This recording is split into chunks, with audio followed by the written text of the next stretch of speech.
আজ আবারও চলে এসেছি তোমাদের সাথে একটা বেবি শেয়ার লুকের স্টোরি শেয়ার করতে। তো ওখানে গিয়েই ফটাফট আমি ক্লায়েন্টের রিকোয়ারমেন্টে শুনলেই চলো। হাই, বলো দিদি কেমন লুক চাই তোমার আজকে?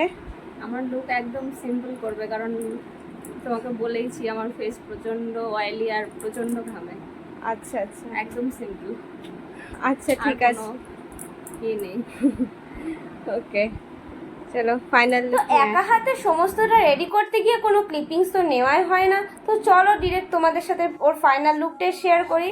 তো এই হচ্ছে ওর ফাইনাল লুক। সেদিনকের বেবি শাওয়ার লুকটা কেমন লাগলো অবশ্যই কমেন্ট করে জানাবে। আর তোমরা যারা তোমাদের স্পেশাল ডেতে বুক করতে চাইছো তারা অবশ্যই আমার সাথে কন্ট্যাক্ট করতে পারো। সেদিনের লোকেশনটা ছিল একদমই আমার বাড়ির কাছে, জাস্ট 10 মিনিটের ডিফারেন্স ছিল। তো চলো ফাইনালি ক্লায়েন্টের কাছ থেকে শুনেই নিই যে তার কেমন লাগলো লুকটা। তো দিদির ফুল লুক এটা, বলো কেমন লাগলো দিদি সেজে? খুব সুন্দর, মনের মতো হয়েছে তো? তারপর আমার ক্লায়েন্ট রেডি হয়ে চলে গেছিল তার বাড়িতে সমস্ত রিচুয়াল কমপ্লিট করতে। দেন তারপর আমিও সমস্ত কিছু গুছিয়ে নিয়ে বাড়ি চলে এসেছিলাম। অ্যান্ড এটা এই পর্যন্তই ছিল আমার ব্লগটা। কেমন লাগলো অবশ্যই জানিও।